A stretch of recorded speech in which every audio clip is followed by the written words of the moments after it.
UK তে পড়ালেখা করে জব পাচ্ছি না, প্রচুর জবে অ্যাপ্লাই করছি কিন্তু কল পাচ্ছি না, রিজেকশন ইমেল পেতে পেতে আমি ক্লান্ত। এই ধরনের বেশ কিছু কোয়ারিজ আমি রিসেন্টলি আমার ইনবক্সে পেয়েছি, তাই আমি চিন্তা করলাম যে একটা ডিটেল ভিডিও বানাই।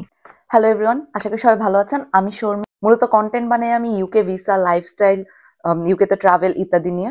তো যারা আজকে আমাকে প্রথম দেখতেছেন অবশ্যই আমার পেজে লাইক, আমার ইউটিউবে সাবস্ক্রাইব করে রাখবেন।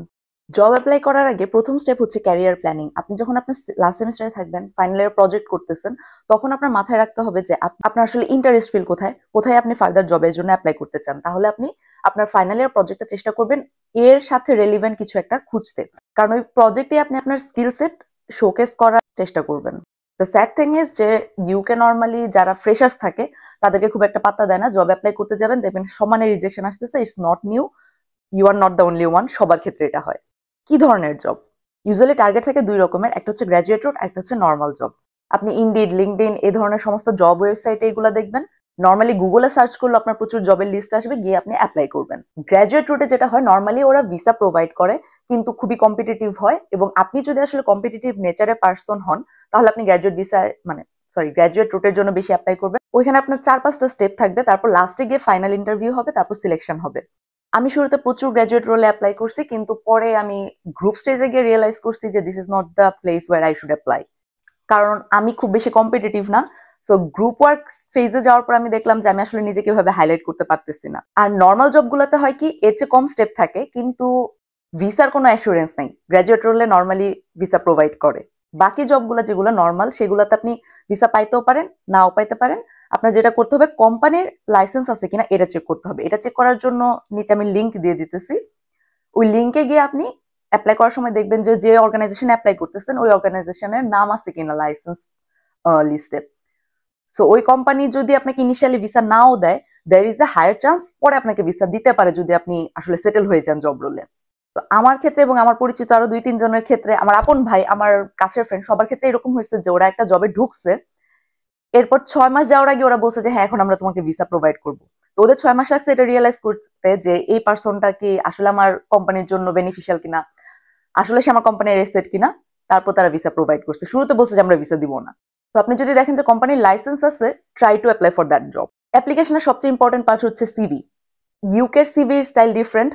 যেরকম বাংলাদেশে ছিল সেরকম না, যে ছবি মুভি দিয়ে এত কিছু একদম কালারফুল, সেরকম না। খুবই সিম্পল টেক্সটের সিভি হতে হয়, মেশিন রিডেবল সিভি হতে হবে, যেন সিভিটা যখন ফার্স্ট মেশিন রিড করবে তখন যেন আপনার গুরুত্বপূর্ণ কোয়ালিফিকেশন গুলা, স্কিল সেট গুলা ও গ্র্যাব করতে পারে। কিভাবে সিভি বানানো আসলে বেনিফিশিয়াল এটা নিয়ে আমি ডিটেল ভিডিও আরেকটা দিব। কিন্তু যদি পসিবল হয় তাহলে সিভি আপনি আপনার ইউনিভার্সিটি যে ট্যালেন্ট টিম আছে বা যারা জব সার্চে হেল্প করে তাদেরকে দিয়ে চেক করাবেন, রিভিউ করাবেন।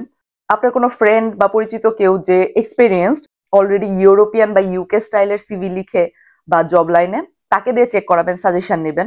আপনি চাইলে চ্যাট জিপিটিও ইউজ করতে পারেন। চ্যাট জিপিটিতে আপনার সিভি কন্টেন্ট দিয়ে বলতে পারেন যে আমি এই রোলের জন্য অ্যাপ্লাই করতে চাইতেছি, আমার কি কি ধরনের চেঞ্জ করা উচিত সিভিতে। এরপর পয়েন্ট হচ্ছে, আপনি যদি স্পন্সর জব না পান, কোর্স শেষ করার পর সবার টার্গেট এটাই থাকে যে 4 মাস এক্সট্রা ভিসা আছে, সেই 4 মাসের মধ্যে একটা স্পন্সর জব ম্যানেজ করা। কিন্তু এটা সবার জন্য পসিবল হয় না। যারা এক্সট্রাঅর্ডিনারি ব্রিলিয়ান্ট বা খুব ভালোভাবে শোকেস করতে পারে নিজের ট্যালেন্ট, এরা অনেকে পায়, কিন্তু ম্যাক্সিমামই ওই 4 মাসের মধ্যে ম্যানেজ করতে পারে না। তো এই ক্ষেত্রে আমার স্ট্র্যাটেজি হবে যে আপনি 4 মাসের মধ্যে যদি না ম্যানেজ করতে পারেন, আপনি গ্র্যাজুয়েট রুটে ঢুকে যান, গ্র্যাজুয়েট ভিসাতে অ্যাপ্লাই করেন। আপনার কাছে 2 বছর টাইম থাকবে।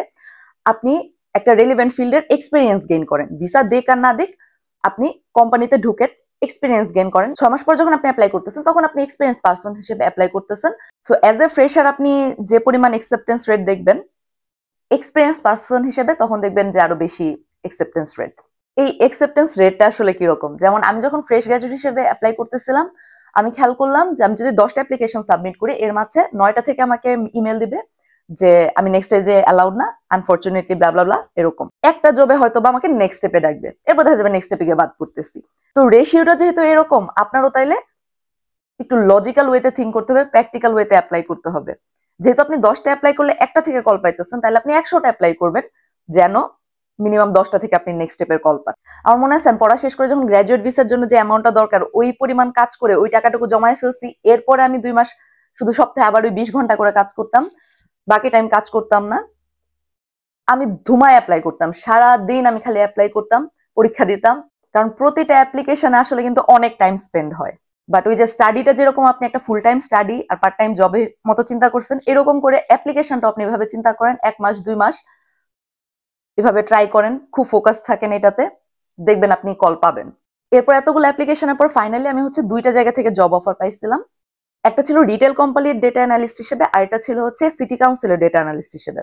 তো সিটি কাউন্সিলের যে রোলটা ছিল সেটাতে আমাকে স্যালারি কম প্রোভাইড করতেছিল, কিন্তু ওই রোলটা এরকম ছিল যে অ্যাডাল্ট কেয়ার সেক্টরের জন্য অ্যানালিস্ট। আর আমার যেহেতু আগে থেকে হেলথ কেয়ারে ইন্টারেস্ট ছিল এবং আমার টার্গেট ছিল এনএচএস এ ডেটা অ্যানালিস্ট হওয়া, তো আমি ওই রোলটাতে অ্যাপ্লাই করি, কারণ এইটা হচ্ছে অনেক রেলিভেন্ট থাকে। স্টুডেন্ট হিসেবে যখন আমি কেয়ারারে জব করতাম, ওই এক্সপিরিয়েন্সটা আমাকে হেল্প করছে আরো এই অ্যাডাল্ট কেয়ার সেকশনে ঢুকতে। সুতরাং আজকে আপনি যদি পার্ট টাইম কোনো একটা জব করে থাকেন যেটা আপনার রেলিভেন্ট ফিল্ডের না, আপনি দেখবেন আপনার ফার্দার জব সার্চে ওই জিনিসটাও হেল্প করবে। প্রতিটা জব রোলের জন্য কাস্টমাইজ অ্যাপ্লিকেশন দরকার। আপনি রোলটা ভালো করে স্টাডি করবেন, ওরা কি কি চাইতেছে আপনার এক্স্যাক্টলি ওইটাই হাইলাইট করতে হবে, যে ওরা যা যা চাইতেছে আপনার মধ্যে তা তা আছে। আপনার মধ্যে অনেক কিছু আছে, সেটা শো করে লাভ নাই। আপনার শো করতে হবে ওরা যা চাইতেছে সেইটা আপনার সাথে মিলতেছে কিনা।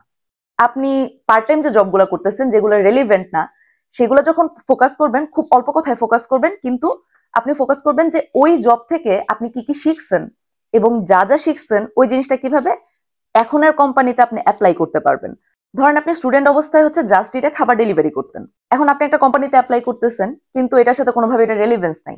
আপনি তখন কি করবেন? আপনি হচ্ছে আপনি যে টাইম ম্যানেজমেন্ট স্কিল এটা প্রকাশ করবেন। আপনি প্রকাশ করবেন যে কমিউনিকেশন স্কিল।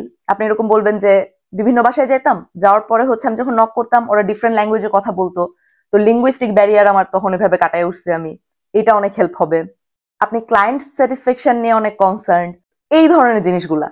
আপনি সাইকেল চালাইতে পারেন, এটা হয়তো আপনার নতুন জবের জন্য রেলিভেন্ট না, কিন্তু আপনি যা যা শিখছেন ওই জব থেকে, এক্সপিরিয়েন্স যা যা গেইন করছেন যেটা রেলিভেন্ট পরের জবের জন্য, ওই জিনিসগুলো হাইলাইট করবেন। আর সব কথা বড় কথা, ধুমায় অ্যাপ্লিকেশন করেন। 100টা হোক 1000টা হোক প্রতিদিন অ্যাপ্লাই করবেন, শুধু সমানে অ্যাপ্লাই করবেন আর অ্যাপ্লাই করবেন, কারণ প্র্যাকটিক্যালি এই জার্নিটা আপনার একার না।